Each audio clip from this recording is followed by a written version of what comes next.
And welcome everyone to the Donovan Live Postgame Show on WKYC's Facebook. And welcome everyone to the Donovan Live Postgame Show on WKYC's Facebook Live. We kick off, of course, brought to you by Cleveland Clinic. Learn more about prostate cancer risk factors. We're, of course, brought to you by Cleveland Clinic. Learn more about prostate #1 prostate cancer team. Visit Ohio's #1 prostate cancer team. Visit clevelandclinic.org/prostate-cancer. It's supposed to be when you're in a bye week. You're supposed, and it's a Sunday, you're supposed to have, well, time off. You're supposed to, if you're the voice of the Browns, you're supposed to be able to hop on the tractor or, take the horses out for a ride. Do what fun things you and the Donovan family have kind of been able to put off doing because, well, it's the bye week.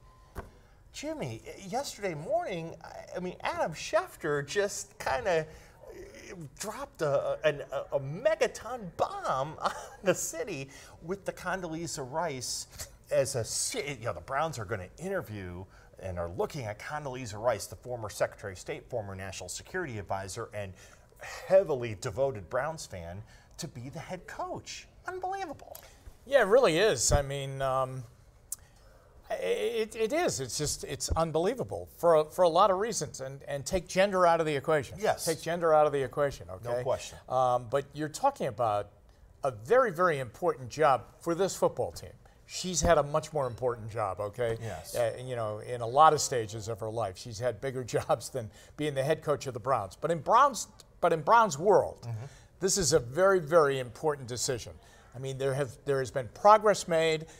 There has been legitimacy surrounding John Dorsey, the general manager of the team, and what he did in the draft and what he did in free agency, and how the Hugh Jackson situation was handled a couple of weeks ago, and how the team looked post Hugh Jackson, and how this search was going to be conducted, and to find this new coach that was going to take this team into the next level of being legitimate contenders in the NFL and in the AFC North. And so when a story like this comes out, it has everybody kind of wondering what the heck is going on. Like, where did that come from? Adam Schefter is a legitimate, strong, very, very credible ESPN reporter and journalist in the NFL and football world that really, his word is really regarded as gospel, and it's well, it's well resourced and it's well sourced. And that's the key word here. Yeah. He had to have some source. Yeah. To be able to put that on. He's not going to run with that. Yeah, I don't think so. No. It was shocking. It's bizarre. It really is. To the point where the Browns had to intercept the story and come out with a statement from John Dorsey, and Condoleeza Rice had to intercept the story and come out with a statement of her own, saying that, hey, listen, I love I love my Browns. But in no way would I be the head coach of the team, though I'd like to call a couple of plays, wouldn't we all? Yes, okay, exactly. Wouldn't we all? I'd like to call that victory formation. Let's call that play. That would be my play that I'd call. So, Dino, it's strange. I think they have to get by it.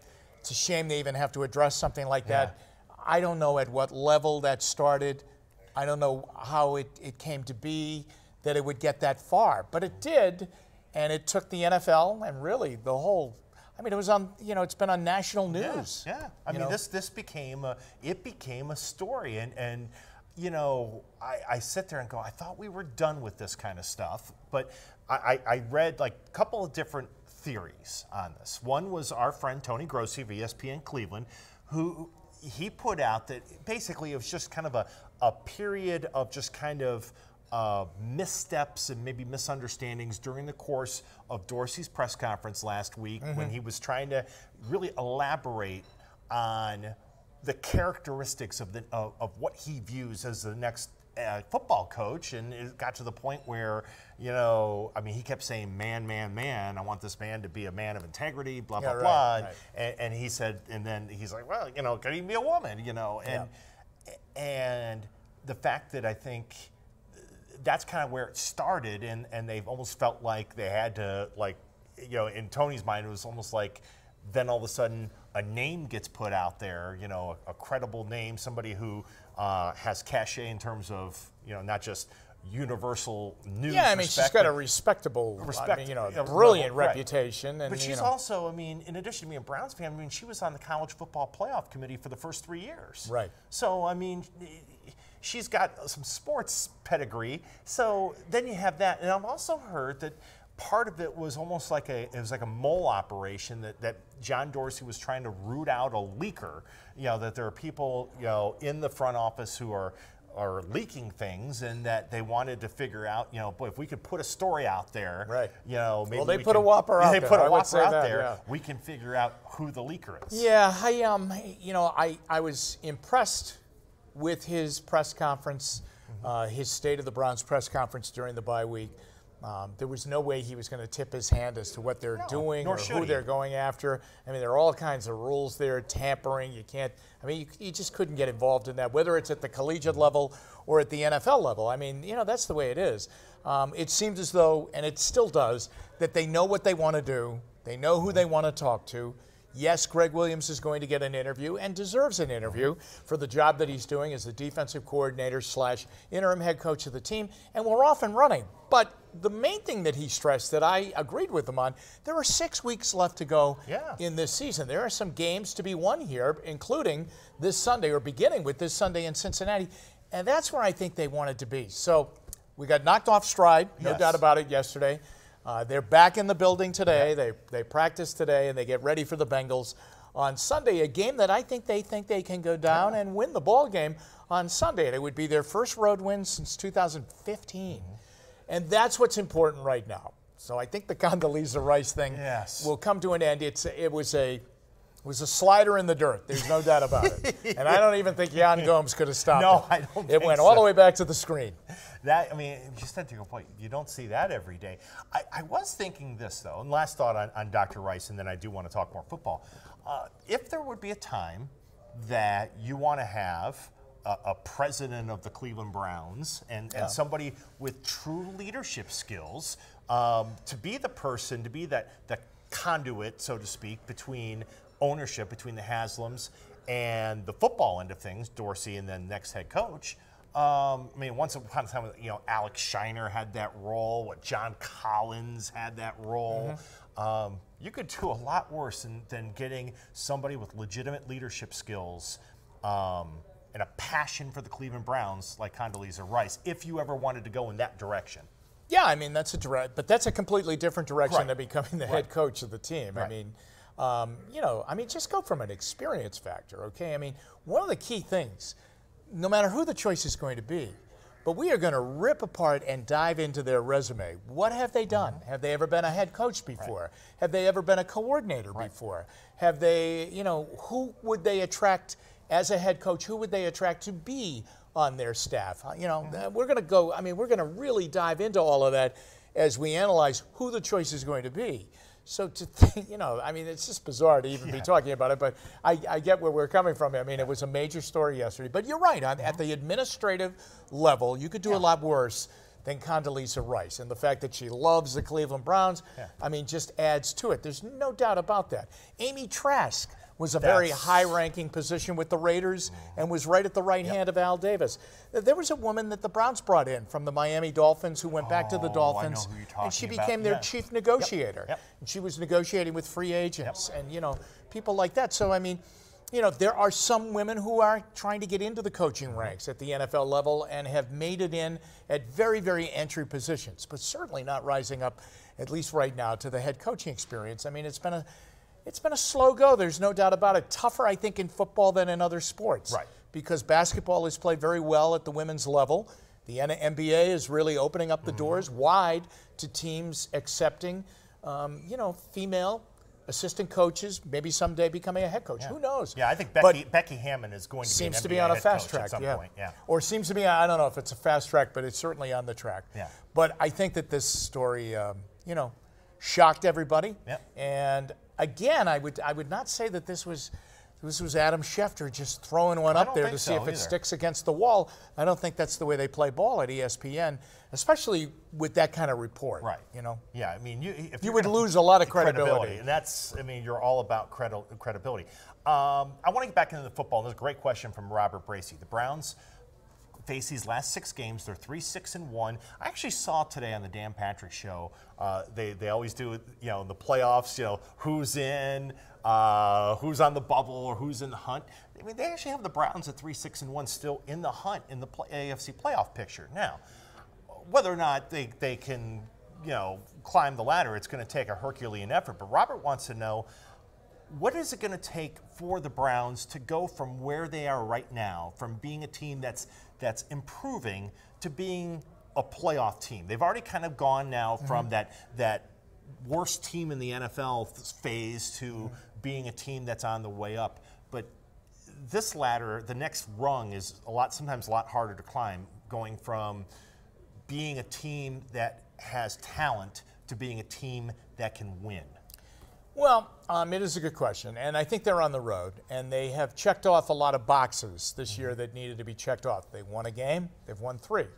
I think there are more wins out there for them before the end of the regular season. So they've won a game, they've won in their division, which is important. They've tied in their division, which is weird. They've won in overtime. Yes. Okay, they beat Baltimore in overtime. They haven't won on the road. Okay. And I think sometimes when a team is going to turn the corner and become a really good team, and you would start to think about playoffs, okay, I think that team becomes dominant at home, and they start to peck away and win on the road. Yesterday was a prime example. And I know sometimes this is sacrilegious to make this in Cleveland, to make this comparison. But we should hope that someday the Cleveland Browns in a game can do what the Steelers did yesterday. Completely agree. Down 16-0 with nothing going right on the road against a team that's a real problem for them. Beat them twice last year, beat them in the playoffs. 3 interceptions in the game yesterday, nothing going right, and they won the game. They still win. They come back and they win the game. And that's what the Browns should aspire to be like. What's it going to take? Well, they're on their way. They've found their quarterback. They have some skill position players.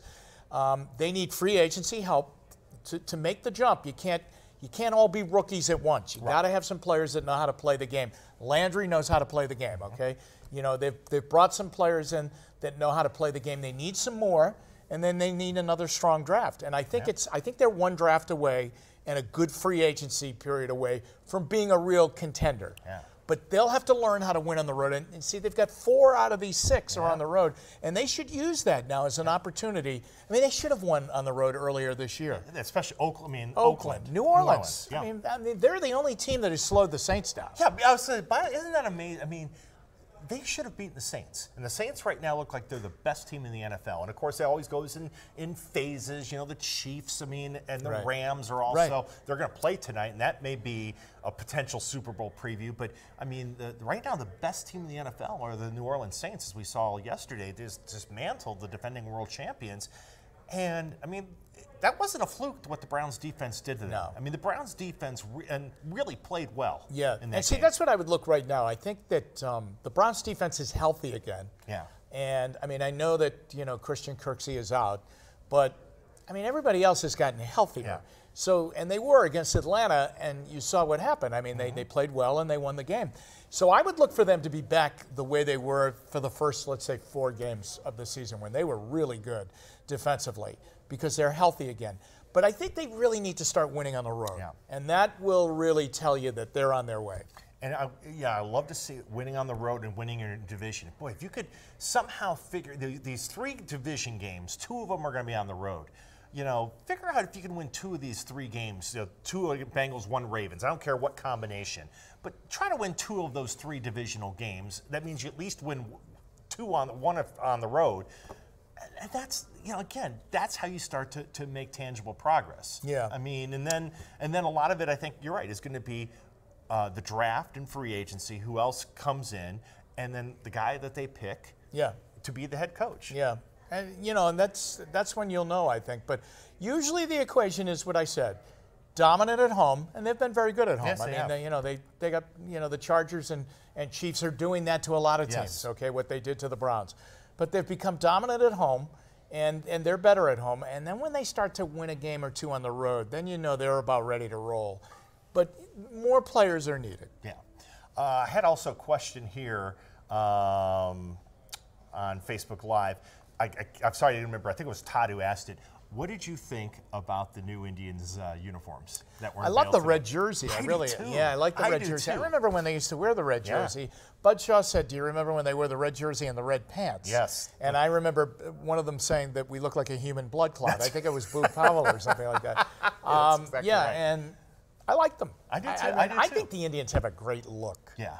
Anyway, I really do. I think from the time they moved into the brand new ballpark, you know, I've always thought the Indians look great. I really do. And I thought when they went back and they went to the, you know, the block Cleveland on their gray uniforms, I think their road uniforms are pretty cool. I know they play with the top a lot. Yeah. But I like it. I like their that. look. They have the block Cleveland with the gray, and now and I've always liked the blue jerseys. Yeah. Now they're going to have the block Cleveland on the blue jerseys, and then you keep the home whites, and then you have the reds. Yeah. I mean, I like it. Now the other thing is, isn't it normally doesn't the starting pitcher typically have his choice of what uniform they're going to wear on that day? Yeah, that's generally the case. So, you know, a lot of times Corey Kluber, for example, likes to wear the grays. A lot of times, like when he's pitching on a road game, he likes to wear the grays. And at home, a lot of times he'll like to wear the whites. Didn't always wear the blue jerseys. Like Trevor Bauer, on the other hand, or in Carrasco, I think they always wore the blue jerseys. So it's just it is a matter of choice, and it's well, they funny. have they've got a great color scheme. Yeah. Okay. I mean, they really do. How can you go wrong? Red, white, and blue. Exactly. I mean, you know, cue up Lee Greenwood and let's go. That's right. But I mean, I have always liked the Indians' look. So that's great. Good for them. I love the red jersey, though. Yeah, I like that change. Now, have they said what the tendency is going to be when they're going to wear that? You know, we have a web story right now at WKYC.com. People are going to read it. I didn't get a chance to see. But, you know, if it's... You know, Dino, I remember when Mark Shapiro got very involved in the uniforms, and he wanted a... like a home cream white uniform that they used to wear. Yeah. And it was like on holidays and on weekends. Weekends and opening day they would wear that cream uniform. He thought that like the Dodger white home uniform was beautiful, and it is. Yes. I mean, the Dodger home uniform is really something. And he wanted a signature uniform for the Indians. And so I think that was his doing, that they went to that cream. Yeah. And that's no longer. That's no longer. Once I think once he went to Toronto. Once he went to Toronto, I think they said, okay, we're Mark, thanks, that was good, but we're good. Last thing, as we get into this holiday week, it's also, of course, a big college football week. And we'll have more time. I've heard that. Yeah, I know. Ohio State and Michigan on Saturday, and thank goodness the Buckeyes figured out a way to win. And it's not. I love that when Buckeye Wolverine games mean something. When a trip to the Big Ten championship game is on the line. In the old days, it was a trip to the Rose Bowl's on the line. I love it. I think it's great, and I can't wait. You know, I watched both. I was out Saturday, and I listened to the Ohio State game, and wow. Football okay. But I watched the Michigan game. And Michigan really had a tough time. Yes, they did. They really had a tough time. Indiana really played them tough. I mean, they kicked like 6 field goals in the game. I'm wondering this going into the game. And I know Ohio State's not playing any defense, never mind good defense. They're not playing any defense, okay? But if they can score against Michigan, I don't think Michigan can score at that clip with Ohio State. If the game becomes a scoring game, okay, I think Ohio State wins.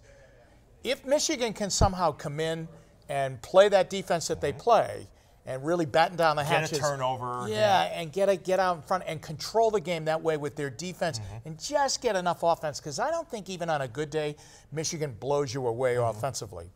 That I think is, to me right now, that's where the swing point is in this game. What kind of game is the game going to take on it? If it's a high-octane offense game, I think Ohio State wins. If it's a really tight game, low-scoring game, I think Michigan's got the opportunity to finally break through and win. Yeah, I mean, it could be... And it's got a ton riding on it. Oh, yeah. Especially for Michigan. For Michigan. Yeah. I mean, it feels like, it was 12 years ago, I think, yesterday, when the number 1 versus number 2 game in 2006. Incredible game, 42-39.